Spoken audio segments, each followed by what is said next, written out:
Welcome to sapphire future academy. നമ്മൾ discuss ചെയ്തുകൊണ്ടിരിക്കുന്ന topic human health and disease എന്നതാണ്. കഴിഞ്ഞ ക്ലാസ്സിൽ നമ്മൾ ഹെൽത്ത് എന്ന് പറഞ്ഞാൽ എന്താണ്, എങ്ങനെയാണ് നമ്മളൊരു ഗുഡ് ഹെൽത്ത് മെയിൻറ്റെയിൻ ചെയ്യുന്നത് എന്നൊക്കെ കാര്യങ്ങൾ ഡിസ്കസ് ചെയ്തു. അതുപോലെ തന്നെ എന്താണ് ഡിസീസ്, എങ്ങനെ എന്തിനെയാണ് നമ്മൾ ഡിസീസ് എന്ന് വിളിക്കുന്നത്, അതുപോലെ നമ്മളിൽ ഹ്യൂമൻ ബീങ്സിൽ സാധാരണ കാണപ്പെടുന്ന ഡിസീസുകൾ ഏതൊക്കെയാണ് എന്നുള്ള ഭാഗങ്ങൾ നമ്മൾ കഴിഞ്ഞ ക്ലാസ്സിൽ ഡിസ്കസ് ചെയ്തു. നമ്മൾ ഇതിന്റെ ആദ്യ ഭാഗത്ത് ഡിസ്കസ് ചെയ്യുന്നത് ചില ഇൻഫെക്ഷ്യസ് ഡിസീസുകളെ കുറിച്ചാണ്. ഇൻഫെക്ഷ്യസ് ഡിസീസുകൾ എന്താണ് നമ്മൾ ഡിസ്കസ് ചെയ്തിരുന്നു. ഇനി എന്തൊക്കെയാണ് കോമൺ ഇൻഫെക്ഷ്യസ് ഡിസീസുകൾ, അതിന്റെ കാരണങ്ങൾ എന്തൊക്കെയാണ്. അപ്പൊ അതിലേക്ക് നമ്മൾ കടക്കുന്നതിന് മുമ്പായിട്ട് നമ്മൾ പറയുന്നു കോമൺ ഇൻഫെക്ഷ്യസ് ഡിസീസ്. അതിൽ ഡിസീസസ് ആണ് എങ്ങനെയാണ് ഈ രോഗങ്ങൾ നമുക്ക് പകരുന്നത് അല്ലെങ്കിൽ ഉണ്ടാവുന്നത്. അതായത് നമ്മുടെ ചുറ്റുപാടും നമ്മുടെ അറ്റ്മോസ്ഫിയറിൽ അല്ലെങ്കിൽ നമ്മുടെ സറൗണ്ടിങ്സിൽ ഒരുപാട് ജീവികളുണ്ട് അല്ലെ. ഏതൊക്കെയാണ്? അതിൽ തന്നെ പല മൈക്രോബ്സുകൾ, ബാക്ടീരിയ, വൈറസുകള്, ഫംഗൈ, പ്രോട്ടോസോവൻസ്, ഹെൽമിന്തസ്, ഇങ്ങനെ ഒരുപാട് വിഭാഗത്തിൽപ്പെട്ട ജീവികൾ നമ്മുടെ ചുറ്റുപാടും കാണപ്പെടുന്നുണ്ട്. അപ്പൊ ഇത്തരത്തിലുള്ള ജീവികൾ ശരിക്കും പറഞ്ഞിട്ടുണ്ടെങ്കിൽ നമ്മുടെ ബോഡിയുടെ നോർമൽ ഫങ്ഷനിങ്ങിന് ഇവരെ നമുക്ക് ആവശ്യമില്ല. പക്ഷേ ചില കാരണങ്ങളാൽ അല്ലെങ്കിൽ ചില മീഡിയംസ് വഴി, ചിലപ്പോൾ നമ്മൾ വെള്ളം കുടിക്കുമ്പോഴായിരിക്കും, അതുപോലെ തന്നെ നമ്മൾ ചിലപ്പോൾ ഇൻഹൈൽ ചെയ്യുമ്പോഴായിരിക്കും, ചിലപ്പോൾ നമ്മൾ ഭക്ഷണം കഴിക്കുമ്പോഴായിരിക്കും, ഇങ്ങനെ പല രൂപത്തിലൂടെ അല്ലെങ്കിൽ പല വഴികളിലൂടെ ഈ പറയുന്ന ജീവികൾ നമ്മുടെ ശരീരത്തിലേക്ക് പ്രവേശിക്കുന്നു. അങ്ങനെ ശരീരത്തിലേക്ക് പ്രവേശിക്കുകയും ഇവർ നമ്മുടെ ബോഡിയിലേക്ക് വരുന്നു, അവര് റിപ്രൊഡ്യൂസ് ചെയ്യുന്നു, മൾട്ടിപ്ലൈ ചെയ്യുന്നു. അതുപോലെ നമ്മുടെ ബോഡിയുടെ ചില കോമൺ മെറ്റബോളിക് അല്ലെങ്കിൽ ചില വൈറ്റൽ ആക്ടിവിറ്റീസിനെ ഇവർ കൺട്രോൾ ചെയ്യുന്ന ഒരു രീതിയിലേക്കൊക്കെ വരാം. അപ്പൊ അങ്ങനെ വരുമ്പോഴാണ് നമുക്ക് രോഗങ്ങൾ ഉണ്ടാവുന്നത്, അതായത് ഇൻഫെക്ഷ്യസ് ഡിസീസുകൾ ഉണ്ടാവുന്നത്. അപ്പൊ ഇത്തരത്തിലുള്ള രോഗത്തിന് കാരണമായിട്ടുള്ള ജീവികളെ നമ്മൾ വിളിക്കുന്ന പേരാണ് pathogens. Okay, pathogens. So the pathogens are disease causing organism. രോഗത്തിന് കാരണമാകുന്ന ജീവികളെ നമ്മൾ വിളിക്കുന്ന പേരാണ് പാത്തോജൻസ്. ഓക്കെ, അതിന്റെ എക്സാമ്പിൾസ് ആണ് bacteria, virus, fungi, protozoans, helminths മുതലായവ. ഇനി എങ്ങനെയാണ് ഈ പാത്തോജൻസ് നമ്മുടെ ശരീരത്തിലേക്ക് പ്രവേശിക്കുന്നത് എന്ന് ഞാൻ പറഞ്ഞു. ഇനി എന്തായിരിക്കും സംഭവിക്കുക? Most pathogens can enter into our body. അതായത് ഈ പറയുന്ന ജീവികൾക്ക് എല്ലാവർക്കും, നമ്മുടെ ചുറ്റുപാടുമുള്ള ജീവികൾക്ക് പലർക്കും നമ്മുടെ ശരീരത്തിലേക്ക് പ്രവേശിക്കാൻ സാധിക്കും. പല വഴികളിലൂടെയാണ്. പല വഴികളിലാണ് പറഞ്ഞത്. നമ്മൾ എയറിലൂടെ അല്ലെങ്കിൽ നമ്മൾ ഇൻഹേൽ ചെയ്യുമ്പോൾ എയറിലൂടെ അകത്തേക്ക് പ്രവേശിക്കാം. അതുപോലെ നമ്മൾ കുടിക്കുന്ന വെള്ളത്തിലൂടെ പ്രവേശിക്കാം. അതുപോലെ തന്നെ നമ്മൾ കഴിക്കുന്ന ഫുഡിലൂടെ പ്രവേശിക്കാം. അങ്ങനെ പല രീതികളിലൂടെ, ബൈ വേരിയസ് മീൻസ്, പല വഴികളിലൂടെ പ്രവേശിക്കാം. എന്നിട്ട് എന്ത് ചെയ്യും? ഇവര് നമ്മുടെ ബോഡിയിലേക്ക് വരികയും ഇവരെന്ത് ചെയ്യുന്നു? നമ്മുടെ ബോഡിയിലുള്ള ന്യൂട്രിയൻസിനെ ഇവര് അബ്സോർബ് ചെയ്യുകയും അല്ലെങ്കിൽ ഇവർക്ക് ലഭിക്കുകയും ഇവര് അബ്സോർബ് ചെയ്യുകയും എന്നിട്ട് എന്ത് ചെയ്യും? അവര് റീപ്രൊഡ്യൂസ് ചെയ്യും. അങ്ങനെ റീപ്രൊഡ്യൂസ് ചെയ്തിട്ട് എന്ത് പറ്റും? മൾട്ടിപ്ലൈ ചെയ്യും. മൾട്ടിപ്ലൈ ചെയ്തിട്ട് എന്ത് ചെയ്യുന്നറിയാമോ? അവർ നമ്മുടെ ബോഡിയുടെ വൈറ്റൽ ആക്ഷൻസിൽ അല്ലെങ്കിൽ വൈറ്റൽ പ്രധാനപ്പെട്ട ആക്ടിവിറ്റീസിലെല്ലാം അവർ ഇന്റർഫിയർ ചെയ്യും. അങ്ങനെ ഇന്റർഫിയർ ചെയ്ത് എന്ത് പറ്റും? നമ്മുടെ ശരീരത്തിന് അല്ലെങ്കിൽ നമ്മുടെ ബോഡിയിലുള്ള സെല്ലുകൾക്ക് അല്ലെങ്കിൽ ബോഡിയിലുള്ള ഫങ്ഷൻസിന് ചില ഫങ്ഷണൽ ഡാമേജുകൾ ഉണ്ടാക്കും. അത് എങ്ങനെയാണ്? ചിലപ്പോൾ നമ്മുടെ സെല്ലുകളുടെയൊക്കെ മോർഫോളജിക്കൽ ഡാമേജസും, അങ്ങനെ മോർഫോളജിക്കൽ ഡാമേജസ് സംഭവിച്ചിട്ട് അതിന്റെ ഫങ്ഷണൽ ഡാമേജസ്, അപ്പൊ നമ്മുടെ ബോഡിയുടെ നോർമൽ ബോഡി ആക്ടിവിറ്റീസ് ചേഞ്ച് ചെയ്യും, അല്ലെങ്കിൽ സെല്ലുലാർ മെറ്റബോളിക് ആക്ടിവിറ്റീസ് ചേഞ്ച് ചെയ്യും. അങ്ങനെ ഒരുപാട് മാറ്റങ്ങൾ ഈ പറഞ്ഞ ജീവികൾ നമ്മുടെ ശരീരത്തിൽ ഉണ്ടാക്കുന്നുണ്ട്. ഓക്കെ, അത്തരത്തിലാണ് പാത്തോജൻസ് നമ്മുടെ ബോഡിയിൽ ആക്ട് ചെയ്യുന്നത്. Then vector. അതിനു മുമ്പ് നമുക്ക് ഒരു ടേമും കൂടി നമുക്ക് പഠിക്കാനുണ്ട്. വെക്ടർ എന്ന് പറഞ്ഞാൽ എന്താണ്? അതുപോലെ തന്നെ ഹോസ്റ്റ്, മറ്റൊരു ടേമാണ് ഹോസ്റ്റ്, വെക്ടർ എന്ന രണ്ട് വാക്കുകളും കൂടി നമ്മൾ ഇവിടെ എന്താണെന്ന് മനസ്സിലാക്കേണ്ടിയിരിക്കുന്നു. അതിൽ ആദ്യത്തേതാണ് ഹോസ്റ്റ് എന്ന് പറയുന്നത്. എന്താ ഹോസ്റ്റ് എന്ന് പറഞ്ഞാല്? ഹോസ്റ്റ് എന്ന് പറഞ്ഞിട്ടുണ്ടെങ്കിൽ ആരുടെ ശരീരത്തിലാണോ ഈ പറയുന്ന ജീവികൾ കാണപ്പെടുന്നത് അവരെ നമ്മൾ വിളിക്കുന്നതാണ് ഹോസ്റ്റ് ഓർഗാനിസം എന്ന് പറയുന്നത്. ഓക്കെ, അതായത് ഏത് ജീവിയുടെ ബോഡിയിലാണോ ഈ പറയുന്ന ജീവികൾ കാണപ്പെടുന്നത്, അതായത് എവിടെയായിരിക്കും? ചിലപ്പോ ഹോസ്റ്റ് ഓർഗാനിസത്തിന്റെ, അനിമലിന്റെ ഇൻസൈഡ് ദ ബോഡി, ഒന്നെങ്കിൽ ശരീരത്തിന്റെ അകത്തായിരിക്കാം, അല്ലെങ്കിൽ ഔട്ട്സൈഡ് ദ ബോഡി, അല്ലെങ്കിൽ ബോഡിയുടെ പുറത്തായിരിക്കും. അപ്പൊ അങ്ങനെ എന്താണോ ആരുടെ ബോഡിയിലാണോ അല്ലെങ്കിൽ ആരുടെ ബോഡിയെ ഡിപ്പെൻഡ് ചെയ്തിട്ടാണോ ഈ പറഞ്ഞ പാത്തജൻസ് ജീവിക്കുന്നത്, അല്ലെങ്കിൽ ആർക്കാണോ ഇവര് രോഗം ഉണ്ടാക്കുന്നത്, അവരെ നമ്മൾ വിളിക്കുന്നതാണ്, ആ ആനിമൽസിനെ വിളിക്കുന്ന പേരാണ് ഹോസ്റ്റ് ആനിമൽസ് എന്ന് വിളിക്കുന്നു. ഓക്കെ, ഇനി അടുത്തത് വെക്ടർ. വെക്ടർ എന്നൊക്കെ ഉള്ളത് നമ്മൾ ചെറിയ ക്ലാസ്സിലൊക്കെ കേട്ടിട്ടുണ്ടാവും. വെക്ടർ എന്താണ്? These are living organism. Vector living organism എന്താണ്? That transmit an infection agent from an infected animal to a human or another animal. അതായത് രോഗത്തിന് കാരണമാവുന്ന ഒരു ഏജന്റിനെ, ഇൻഫെക്ഷസ് ഏജന്റിനെ അല്ലെങ്കിൽ ഇൻഫെക്ഷന് കാരണമാവുന്ന ഒരു ഏജന്റിനെ രോഗം ഉള്ള ഒരാളുടെ ശരീരത്തിൽ നിന്നും എന്താണ് രോഗമില്ലാത്ത ഒരാളുടെ ശരീരത്തിലേക്ക് ട്രാൻസ്മിറ്റ് ചെയ്യുന്ന, കടത്തിവിടുന്ന അല്ലെങ്കിൽ പകർത്തുന്ന ആളെ വിളിക്കുന്ന പേരാണ് വെക്ടർ എന്ന് പറയുന്നത്. ഓക്കെ, സോ അപ്പോ എന്താണ്, നമ്മുടെ ചുറ്റുപാടും ഒരുപാട് വെക്ടറുകളുണ്ട്. നമുക്ക് ഏറ്റവും നന്നായിട്ട് അറിയാവുന്ന ഒരു വെക്ടറാണ് മൊസ്കിറ്റോ എന്ന് പറയുന്നത്, അല്ലെ? മൊസ്കിറ്റോ മൂലം നമുക്ക് ഒരുപാട് പനികള്, ചിക്കൻ ഗുനിയ, അതുപോലെ തന്നെ എന്താണ് ക്യൂലെക്സ് മൊസ്കിറ്റോ എന്നൊക്കെ പറഞ്ഞ് നമ്മൾ രോഗങ്ങൾ, നമുക്ക് ഡിസീസുകൾ നമുക്ക് ഉണ്ടാവുന്നുണ്ട്. അപ്പോൾ ഈഡിസ് മൊസ്കിറ്റോ, അതുപോലെ തന്നെ ക്യൂലെക്സ് മൊസ്കിറ്റോ, എലിഫന്റിയാസിസ്, അതുപോലെ തന്നെ ചിക്കൻ ഗുനിയ, ഇതൊക്കെ നമ്മൾ ഡെങ്കി ഫീവർ, ഇതെല്ലാം നമ്മൾ എന്താണ് പലപ്പോഴും എന്താണ് ഈ വെക്ടർ മൂലം നമുക്ക് ഉണ്ടാവുന്ന അസുഖങ്ങളാണ് ഇത്. ഓക്കെ, അപ്പൊ വെക്ടർ എന്ന് പറഞ്ഞിട്ടുണ്ടെങ്കിൽ എന്താണ്? രോഗമില്ലാത്ത ഒരാളിലേക്ക്, രോഗമുള്ള ഒരാളിൽ നിന്നും അസുഖത്തിനെ പകർത്തുന്ന അല്ലെങ്കിൽ കടത്തിവിടുന്ന ഒരു ജീവിക്ക് വിളിക്കുന്ന പേരാണ് വെക്ടർ. ഓക്കെ, അത് എന്തൊക്കെയാണ്? മോസ്കിറ്റോസ്, ടിക്സ്, ഫ്ലൈസ്, ചില പ്രാണികളും ചില ഈച്ചകളും ഒക്കെ ഇതുപോലെ വെക്ടറായിട്ട് ആക്ട് ചെയ്യുന്ന കൂട്ടത്തിലുള്ളവരാണ്. ഓക്കെ, സോ ഇതാണ് നമ്മൾ കോമൺ ഇൻഫെക്ഷസ് ഡിസീസിനെ കുറിച്ച് ഒരു ഇൻട്രൊഡക്ഷൻ നമുക്ക് പറയാനുള്ളത്. ഓക്കെ, അപ്പൊ പാത്തജൻസ് ഉണ്ടെന്ന് പറയുന്നു, പാത്തജൻസ് ഉണ്ട്, അതുപോലെ തന്നെ വെക്ടർ ഉണ്ട്, ഹോസ്റ്റ് അനിമൽ ഉണ്ട്, ഇത്രയും പേരാണ് ഉള്ളത്. ഓക്കെ, ഇനി അടുത്ത നമുക്ക് നോക്കാനുള്ളത്, നമുക്ക് കുറച്ച് ചില അസുഖങ്ങളെ കുറിച്ച്, കോമൺ ഹ്യൂമൻ ഡിസീസ്, സാധാരണയായിട്ട് മനുഷ്യർക്ക് വരാവുന്ന ചില ഇൻഫെക്ഷസ് ഒക്കെ ആയിട്ടുള്ള ചില രോഗങ്ങളെ കുറിച്ച് ഒരു എന്താണ് ഒരു ചെറിയൊരു എക്സ്പ്ലനേഷൻ ഇവിടെ നമ്മൾ തന്നിട്ടുണ്ട്. ഇത്രയും അസുഖങ്ങളെ കുറിച്ച് നമുക്ക് കുറച്ച് ഡീറ്റെയിൽ ആയിട്ട് പഠിക്കാം. ഒരുപാട് ആഴത്തിലൊന്നും ഇല്ല, എങ്കിലും പ്രധാനപ്പെട്ട ചില കാര്യങ്ങൾ നമുക്ക് ഡിസ്കസ് ചെയ്യാനുണ്ട്. ഓക്കെ, അതില് ആദ്യത്തെ ഏതൊക്കെ ഡിസീസുകളെ കുറിച്ച് നമുക്ക് പഠിക്കേണ്ടത് എന്ന് നോക്കാം. അതുപോലെ അതിന് ഇത് ഡിസീസുകളുടെ പേരാണ്. അതിന് കാരണമാവുന്ന കോസറ്റീവ് ഏജന്റ്, കാരണമാവുന്ന ജീവി ഏതാണ്, അത് ഏത് കാറ്റഗറിയിൽ പെടുന്നു, ഏത് ടൈപ്പ് പാത്തോജൻ ആണ്, ബാക്ടീരിയ ആണോ, വൈറസ് ആണോ, പ്രോട്ടോസോവൻ ആണോ, ഹെൽമിന്ത് ആണോ എന്നുള്ളതാണ് ഇവിടെ കൊടുത്തിരിക്കുന്നത്. ഓക്കെ, അതിൽ ആദ്യത്തേത് ഡിസീസുകളുടെ പേരൊന്ന് ആദ്യമേ വായിക്കാം. Typhoid fever, then pneumonia, then common cold, then malaria, then amoebiasis or amoebic dysentery, then ascariasis, അടുത്തത് എലഫന്റിയാസിസ് ഓർ ഫൈലേറിയാസിസ്, അടുത്തത് റിംഗ് വർം. ഇങ്ങനെ 8 ഡിസീസുകളെ കുറിച്ച് നമുക്ക് ഡിസ്കസ് ചെയ്യാനുണ്ട്. അപ്പൊ നോക്കൂ, ആദ്യം എങ്ങനെ നമുക്ക് നോക്കാം. Typhoid fever. ടൈഫോയിഡ് ഫീവറിന് കാരണമാകുന്ന കോസറ്റീവ് ഏജന്റിന്റെ പേര് എന്താണ്? സാൽമോണല്ല ടൈഫി എന്നാണ്. Salmonella typhi. സാൽമോണല്ല ടൈഫി എന്ന് പറഞ്ഞാൽ എന്താണ്? അതൊരു ബാക്ടീരിയ വിഭാഗത്തിൽ പെടുന്നതാണ്. ഓക്കെ, അടുത്ത ന്യൂമോണിയ. നമ്മൾ കേട്ടിട്ടുള്ള അസുഖമായിരിക്കും അല്ലെ?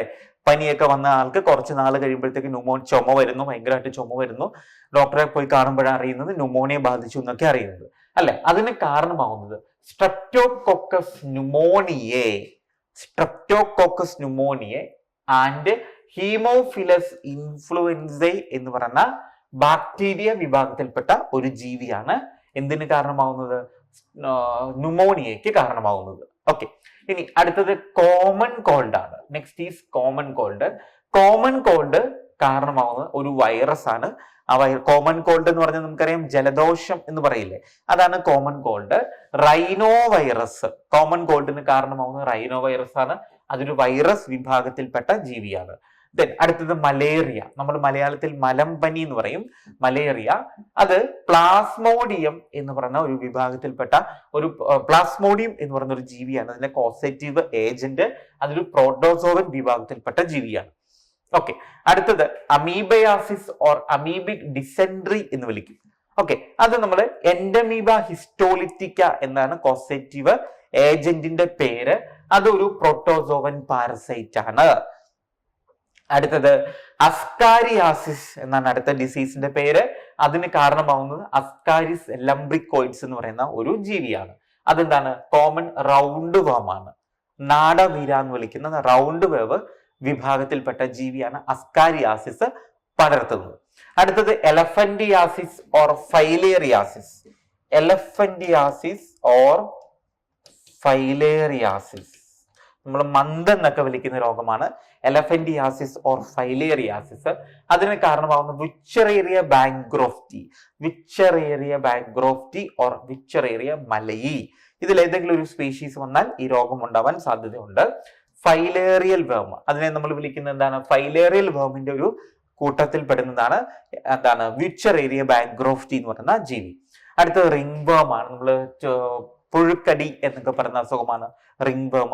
അതിന് കാരണമാവുന്നത് മൈക്രോസ്പോറം, അതുപോലെ തന്നെ ട്രൈക്കോഫൈറ്റൻ, അതുപോലെ തന്നെ എപ്പിഡെർമോഫൈറ്റൻ എന്ന് പറയുന്ന എന്നൊക്കെ വിളിക്കുന്ന ഫംഗൈ വിഭാഗത്തിൽപ്പെടുന്ന ജീവികളാണ് റിംഗ് വേം നമുക്ക് ഉണ്ടാക്കുന്നത്.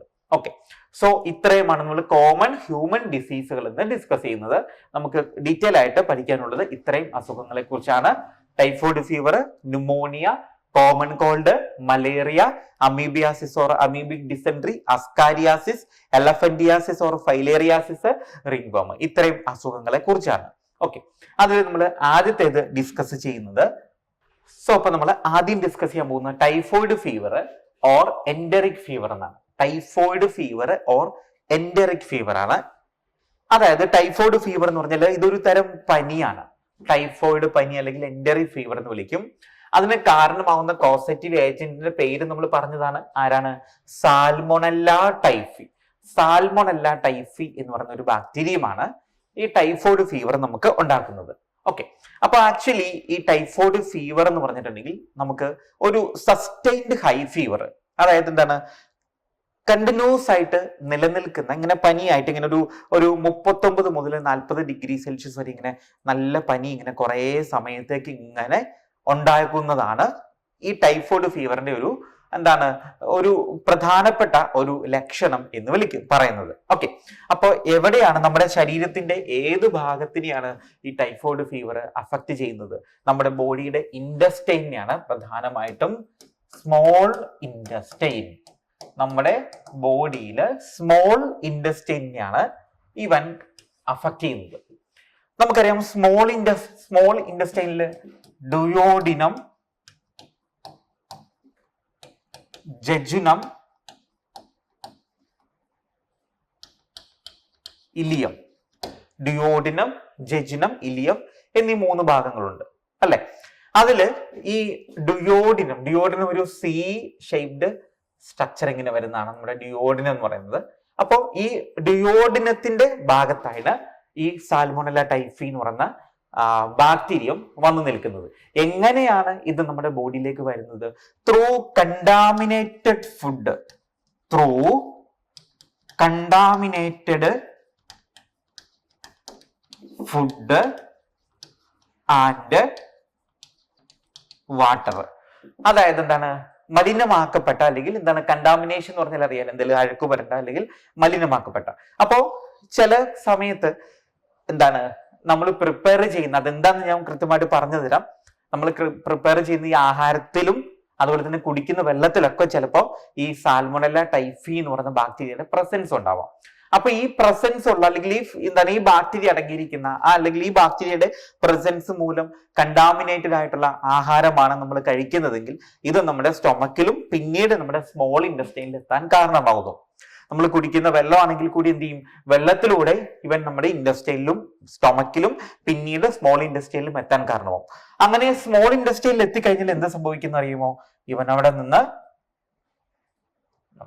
ഒരെണ്ണം ഇങ്ങനെ വരും, ഒരു ബാക്ടീരിയ ഇങ്ങനെ വരും, പിന്നെ അവിടെ ഇരുന്നിട്ട് അവൻ റീപ്രൊഡ്യൂസ് ചെയ്യും.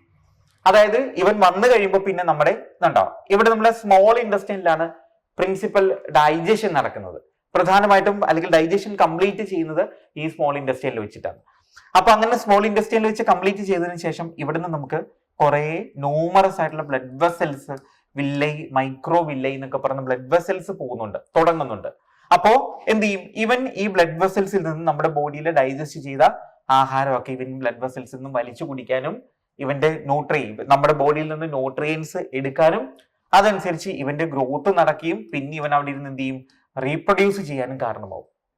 ഓക്കെ, അങ്ങനെ റീപ്രൊഡ്യൂസ് ചെയ്ത് കഴിയുമ്പോൾ എന്താണ്, ഇവനൊരു ഇൻഫെക്ഷൻ സ്റ്റേജിലേക്ക് വരും. ഇങ്ങനെ കുറെ മോർ എന്താണ് ടൈഫോയിഡ് അല്ലെങ്കിൽ മോർ സാൽമണല്ല ടൈഫി ബാക്ടീരിയാസ് അവിടെ നമ്മുടെ ഇൻഡസ്ട്രിയിൽ പ്രൊഡ്യൂസ് ചെയ്ത് കഴിയുമ്പോൾ എന്ത് സംഭവിക്കുന്നു, നമുക്ക് ചെറുതായിട്ട് ഇതിന്റെ ആദ്യത്തെ ലക്ഷണം നമ്മളിൽ കാണാൻ തുടങ്ങും. എന്താണ് ഇതിന്റെ ആദ്യത്തെ ലക്ഷണം എന്ന് പറയുന്നത്? അതായത് പനി വരാൻ തുടങ്ങും. That is sustained high fever എന്നാണ് ഉദ്ദേശിക്കുന്നത്. Sustained high fever. ഓക്കെ, അപ്പോ നമ്മൾ ഡിസ്കസ് ചെയ്തു സാൽമണല്ല ടൈഫി അടങ്ങിയിരിക്കുന്ന കണ്ടാമിനേറ്റഡ് ആയിട്ടുള്ള ആഹാരവും വെള്ളവും കഴിക്കുന്നത് മൂലം ഇത് നമ്മുടെ സ്മോൾ ഇൻഡസ്ട്രിയിൽ വരികയും അങ്ങനെ വന്ന് ഇവൻ മൾട്ടിപ്ലൈ ചെയ്യുന്നു, ഇവന്റെ എണ്ണം കൂടും. എണ്ണം കൂടി കഴിയുമ്പോഴത്തേക്ക് എന്ത് ചെയ്യും, അതിന്റെ ആദ്യത്തെ ലക്ഷണമായിട്ടുള്ള sustained high fever 39 degree Celsius to 40 degree Celsius വരെയുള്ള സസ്റ്റൈൻഡ് ഹൈ ഫീവർ എന്ന് വെച്ചാൽ ഇങ്ങനെ തുടർച്ചയായിട്ട് അങ്ങനെ തന്നെ മാറ്റമില്ലാതെ അങ്ങനെ തന്നെ നിൽക്കുന്ന എന്നുള്ള മീനിങ് ആണ് സസ്റ്റൈൻഡ് ഹൈ ഫീവർ എന്ന് പറയുന്നത്. പിന്നെ എന്ത് പറ്റും, നമുക്ക് അതിന്റെ കൂടെ വീക്ക്നെസ് വരും, നല്ല ക്ഷീണവും തളർച്ചയൊക്കെ വരും, നമുക്കൊരു ആക്റ്റീവായിട്ട് ജോലി ചെയ്യാൻ പറ്റാതെ ഒക്കെ വരും. അപ്പൊ ഇവനെന്ത് പറ്റും, നമ്മുടെ ഇൻഡസ്ട്രിയിലും അല്ലെങ്കിൽ സ്റ്റൊമക്കിലും ഭാഗത്തൊക്കെ അല്ലേ ഇവൻ ഇങ്ങനെ വന്നിരിക്കുന്നത്. അതുകൊണ്ട് എന്ത് സംഭവിക്കും, സ്റ്റൊമക് പെയിൻ, നമുക്ക് വയറുവേദന എടുക്കാൻ തുടങ്ങും, വയറുവേദന. അതുപോലെ തന്നെ ഇവൻ അവിടെ ഇരിക്കുന്നതുകൊണ്ട് പ്രോപ്പറായിട്ട് എന്ത് നടക്കില്ല, പ്രോപ്പർ ഡൈജഷൻ നടക്കില്ല. ഉണ്ടോ, ഇവിടെ അവൻ ഇങ്ങനെ വന്നിരിക്കുകയാണ്. അപ്പൊ നമ്മൾ ഫുഡ് കഴിക്കുന്നുണ്ടെങ്കിൽ പോലും പ്രോപ്പറായിട്ട് നമുക്ക് ഡൈജഷൻ നടക്കില്ല. അപ്പൊ പ്രോപ്പറായിട്ട് ഡൈജഷൻ നടക്കാതെ വരുമ്പോഴത്തേക്ക് എന്ത് ചെയ്യുന്ന പറയുമ്പോ അത് കോൺസ്റ്റിപ്പേഷനിലേക്ക് കാരണമാവും. കോൺസ്റ്റിപ്പേഷൻ ഉണ്ടാവാൻ കാരണം മലബന്ധം, നമുക്ക് വയറ്റിൽ നിന്ന് പോവാത്ത ഒരു സ്റ്റേജിലേക്ക് വരും. അതോടൊപ്പം തന്നെ കോൺസ്റ്റിപ്പേഷൻ വരും, നമ്മൾ ഫുഡ് വയറ്റിൽ നിന്ന് നമുക്ക് കൃത്യമായിട്ട് പോകുന്നില്ല. അങ്ങനെയൊക്കെ വരുമ്പോഴത്തേക്ക് നമ്മുടെ വിശപ്പൊക്കെ നമുക്ക് കുറഞ്ഞു പോകും. Loss of appetite. എന്താണ് ആപ്പറ്റൈറ്റ് എന്ന് വെച്ചിട്ടുണ്ടെങ്കിൽ വിശക്കുക എന്നുള്ളതാണ്. അപ്പോ വിശപ്പ് നമുക്ക് നഷ്ടപ്പെടും, ലോസ് ഓഫ് ആപ്പറ്റൈറ്റ്. പിന്നെ അതിന്റെ കൂടെ നമുക്ക് ക്ഷീണം വരും, തളർച്ച വരും, ഒപ്പം നല്ല രീതിയിൽ തലവേദന ഒക്കെ വരും. അപ്പൊ ഇതൊക്കെയാണ് ഇതിന്റെ പ്രധാനപ്പെട്ട ലക്ഷണങ്ങൾ എന്ന് പറയുന്നത്. ഓക്കെ, അപ്പൊ അത് ക്ലിയർ ആയി എന്ന് വിചാരിക്കുന്നു. സസ്റ്റൈൻഡ് ഹൈ ഫീവർ, കണ്ടിന്യൂസ് ആയിട്ട് മാറ്റമില്ലാതെ നിൽക്കുന്ന എന്താണ് കടുത്ത പനി, ദെൻ അതൊപ്പം ക്ഷീണം വരുന്നു, തളർച്ച വരുന്നു, സ്റ്റൊമക് പെയിൻ വരുന്നു, വയറുവേദന ഉണ്ടാവുന്നു, ദെൻ കോൺസ്റ്റിപ്പേഷൻ മലബന്ധം ഉണ്ടാവുന്നു, ദെൻ ഹെഡ് ഏക്ക്, ഒപ്പം തലവേദന വരുന്നു. പിന്നെ എന്ത് പറ്റും, നമുക്ക് ആകെ കൂടി ഒന്നും പ്രോപ്പറായിട്ട് ഡൈജഷൻ നടക്കുന്നില്ല, വയറ്റിൽ നിന്ന് പോകുന്നില്ല. അതൊക്കെ വരുമ്പോഴത്തേക്കും ലോസ് ഓഫ് ആപ്പറ്റൈറ്റ്, നമുക്ക് വിശപ്പ് നഷ്ടപ്പെടും, loss of appetite. These are the some of the symptoms of disease. ഇതിന്റെ പ്രധാനപ്പെട്ട ചില ലക്ഷണങ്ങളെ കുറിച്ചാണ് ഈ പറഞ്ഞിരിക്കുന്നത്. ഇനി കുറച്ചും കൂടി ഇത് സിവിയർ ആയിട്ട്, അപ്പൊ നമ്മൾ ഇത് കൃത്യമായിട്ട് പ്രോപ്പറായിട്ട് നമുക്ക് ഇത് കണ്ടുപിടിക്കാൻ പറ്റിയില്ലെങ്കിൽ, ഇപ്പൊ നമ്മളൊരു ഹോസ്പിറ്റലിൽ ചെല്ലുന്നു, അങ്ങനെ ഹോസ്പിറ്റലിൽ ചെന്നിട്ട് ഡോക്ടർ ഇത് പ്രോപ്പറായിട്ട് ടൈഫോയിഡ് ഫീവർ ആണെന്ന് കണ്ടുപിടിച്ചില്ലെങ്കിൽ എന്താ സംഭവിക്കുന്ന അറിയാമോ, it may cause intestinal perforation. Intestinal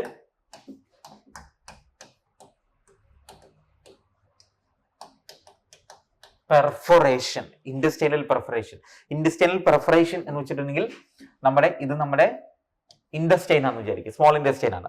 അപ്പൊ ഇവൻ എന്ത് പറ്റുന്ന അറിയാമോ, ഇവൻ പതുക്കെ എന്ത് പറ്റും, നമ്മുടെ സ്മോൾ ഇൻഡസ്റ്റൈൻ ഇങ്ങനെ തുളയ്ക്കാൻ തുടങ്ങും. ഇതിങ്ങനെ ഇതുണ്ട, ഇത് നമ്മുടെ ബ്ലഡ് വെസൽസ് ആണ്.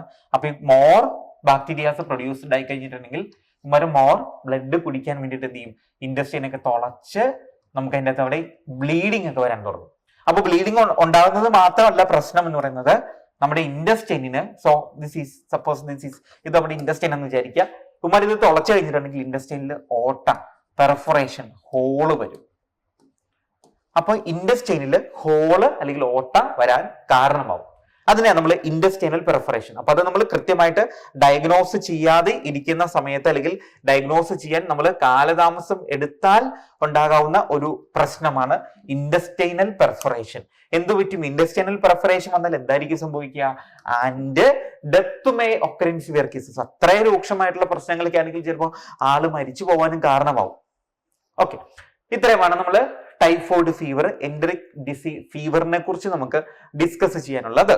ഓക്കെ, ഇനി നമുക്ക് typhoid fever could be confirmed by Widal test. നമ്മളിപ്പോ ഒരു ആശുപത്രി ചെല്ലുന്നു, വയറുവേദനയാവുന്നു, അല്ലെങ്കിൽ എന്താണ് ക്ഷീണമാകുന്നു, തലവേദന വരുന്നു, ഇങ്ങനെ പല കാരണങ്ങളും പോലും നമ്മളൊരു ഹോസ്പിറ്റലിൽ ചെന്ന് കഴിഞ്ഞാൽ ഡോക്ടർ നമ്മളെ പരിശോധിക്കും, നമ്മളെ ബ്ലഡ് ഒക്കെ പരിശോധിക്കും. അപ്പോൾ ബ്ലഡ് ഒക്കെ പരിശോധിച്ച് കഴിയുമ്പോഴത്തേക്കും അത് അവർക്കൊരു സംശയം തോന്നും, ടൈഫോയിഡ് ഫീവർ ആണോ, ഈ ലക്ഷണങ്ങളൊക്കെ കാണുമ്പോൾ ടൈഫോയിഡ് ഫീവർ ആണോ എന്നുള്ളതിലൊരു സംശയമൊക്കെ തോന്നും. അങ്ങനെ നമ്മുടെ ബ്ലഡ് ഒക്കെ പരിശോധിച്ച് ചിലപ്പോൾ അവർ ആദ്യമായിട്ട് ഒരു കൺക്ലൂഷനിലെത്തും ഇത് ടൈഫോയിഡ് ഫീവർ ആവാൻ സാധ്യത ഉണ്ടെന്ന്. അപ്പൊ അങ്ങനെ ഒരു സംശയം അവർക്ക് വന്നു കഴിഞ്ഞാൽ അത് ഉറപ്പിക്കാൻ വേണ്ടിയിട്ടാണ്, കൺഫേം ചെയ്യാൻ വേണ്ടി, അത് തന്നെയാണോ ടൈഫോയിഡ് ഫീവർ തന്നെയാണോ എന്ന് കൺഫേം ചെയ്യാൻ വേണ്ടി നടത്തുന്ന ടെസ്റ്റുകൾക്ക് നമ്മൾ കൺഫർമേറ്ററി ടെസ്റ്റ് എന്ന് വിളിക്കുന്നത്. അത് തന്നെയാണെന്ന് ഉറപ്പിക്കാൻ വേണ്ടി ചെയ്യുന്ന ടെസ്റ്റ്. അങ്ങനെ ഒരു ടെസ്റ്റ് ആണ് നമ്മൾ വൈഡൽ ടെസ്റ്റ് എന്ന് വിളിക്കും. ഓക്കെ, വൈഡൽ ടെസ്റ്റ് ഇത് ഇമ്പോർട്ടന്റ് ആണ്. വൈഡൽ ടെസ്റ്റ് എന്തിനു വേണ്ടിയിട്ടാണ് ഉപയോഗിക്കുന്നത്? To confirm typhoid fever.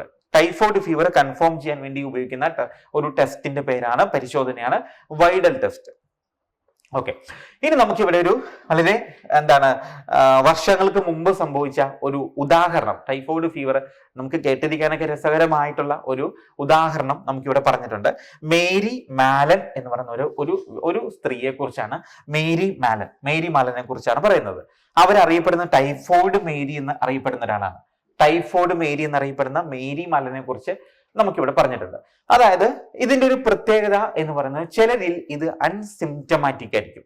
ഇത് ഈ സാൽമണല്ല ടൈഫി എന്ന് പറഞ്ഞ ചില രോഗങ്ങളും അതേട്ടോ, ഇത് മാത്രമല്ല ചില രോഗങ്ങളും അൺസിംറ്റമാറ്റിക് ആയിരിക്കും. അപ്പൊ ഇതുപോലെയുള്ള ഏതെങ്കിലും വൈറസോ അല്ലെങ്കിൽ ഇൻഫെക്ഷൻസ് ആയിട്ടുള്ള ഡിസീസുകളൊക്കെ ഉണ്ടായിട്ടുണ്ടെങ്കിൽ അത് അൺസിംറ്റമാറ്റിക് ആയിരിക്കും. ഇപ്പൊ നമ്മൾ ഈ പറഞ്ഞ പോലെയുള്ള ഇപ്പൊ ഒരാളുടെ ശരീരത്തിലേക്ക് ഈ സാൽമണല്ല ടൈഫി എന്നുള്ള ബാക്ടീരിയ എൻ്റർ ചെയ്തു, പ്രവേശിച്ചു, അത് ഇൻഡസ്റ്റൈനിലെത്തി കഴിഞ്ഞിട്ടുണ്ടെങ്കിൽ എന്ത് ചെയ്യാം, ഇതുപോലെയുള്ള ലക്ഷണങ്ങളൊന്നും ചിലപ്പോൾ കാണിക്കണം എന്നില്ല.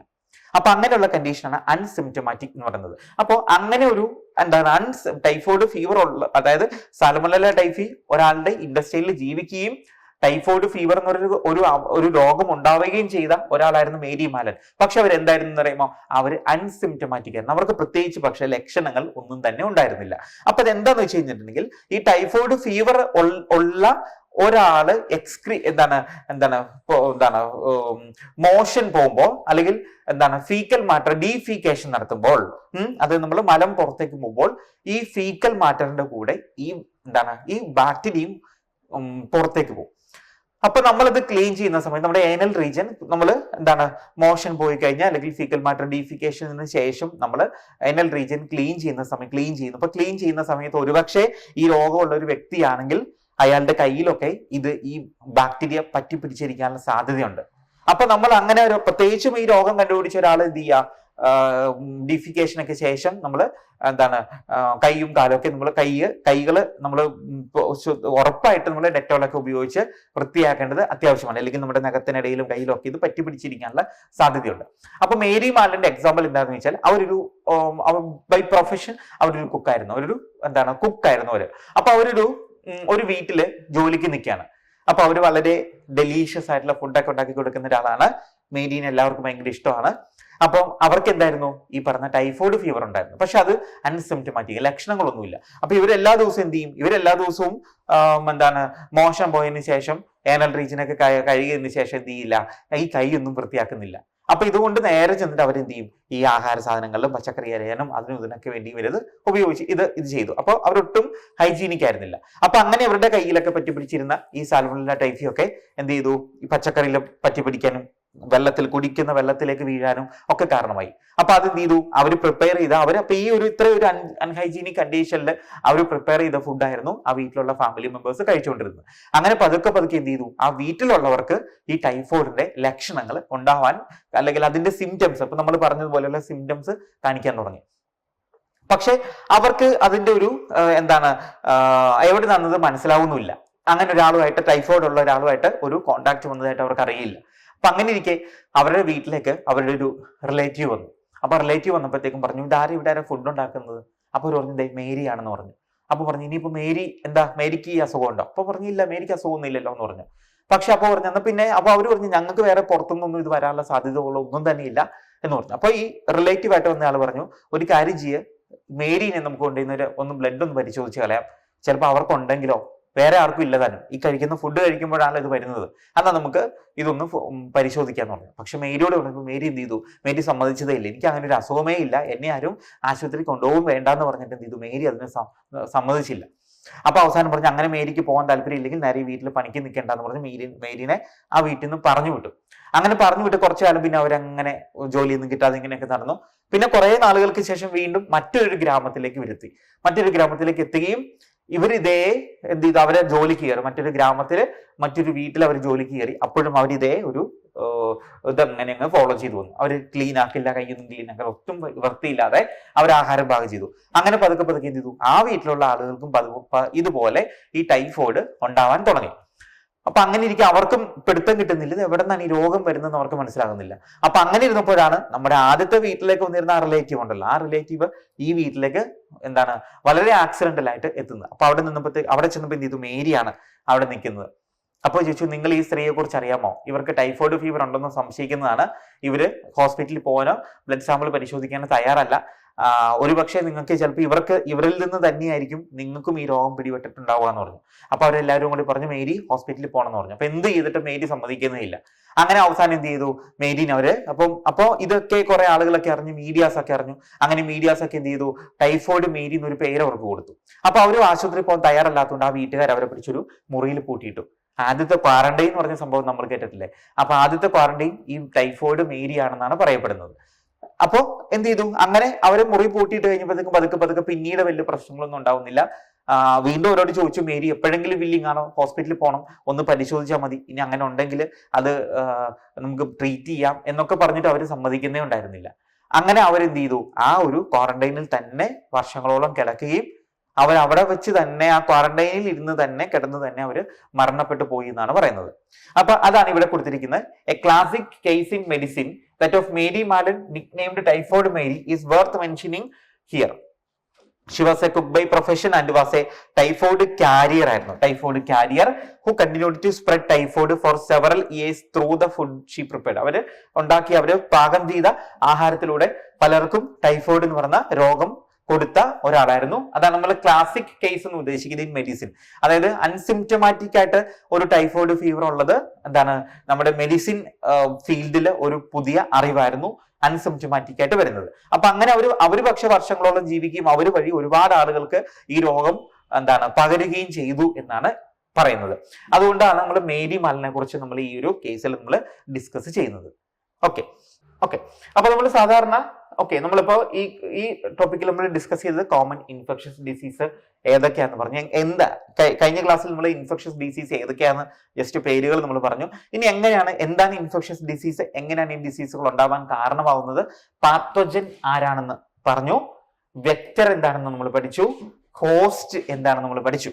ഓക്കെ, അടുത്തായിട്ട് നമ്മൾ ഡിസ്കസ് ചെയ്തത് കോമൺ ഹ്യൂമൻ ഡിസീസസ്. നമുക്ക് സിലബസിൽ തന്നിരിക്കുന്ന സാധാരണയായിട്ട് മനുഷ്യർക്കുണ്ടാകുന്ന രോഗങ്ങൾ ഏതൊക്കെയാണ് നമ്മൾ ഡിസ്കസ് ചെയ്തു. ഓക്കെ, ദെൻ അതിൽ ആദ്യത്തെ ഡിസീസിന്റെ പേര് ടൈഫോയിഡ് ഫീവർ, എൻഡറിക് ഫീവർ ആണെന്ന് നമ്മൾ പഠിച്ചു. അത് ഉണ്ടാവുന്നത് സാൽമോണല്ല ടൈഫി എന്ന് പറയുന്ന ഒരു ബാക്ടീരിയ വഴിയാണ് ഇത് ഉണ്ടാവുന്നതെന്ന് പറഞ്ഞു. അതിന്റെ സിംറ്റംസ് എന്തൊക്കെയാണെന്ന് പറഞ്ഞു. ഓക്കെ, പിന്നെ ടൈഫോയിഡ് അത് കൺഫേം ചെയ്യുന്ന ടെസ്റ്റ് ഇമ്പോർട്ടന്റ് ആണ്, വൈഡൽ ടെസ്റ്റ് എന്നാണ് അതിന്റെ പേര്. Okay, then classic example Mary Mallon, നമ്മൾ ടൈഫോയിഡ് മേരി എന്ന് വിളിച്ച ഒരു ടൈഫോയിഡിന്റെ ഒരു അൺസിംറ്റമാറ്റിക് കാരിയർ ആയിരുന്ന ഒരാളെ കുറിച്ച് നമ്മൾ ഡിസ്കസ് ചെയ്തു. ഇത്രയും കാര്യങ്ങളാണ് നമ്മൾ ഈ സെഷനിൽ ഹാൻഡിൽ ചെയ്തത്. Thank you.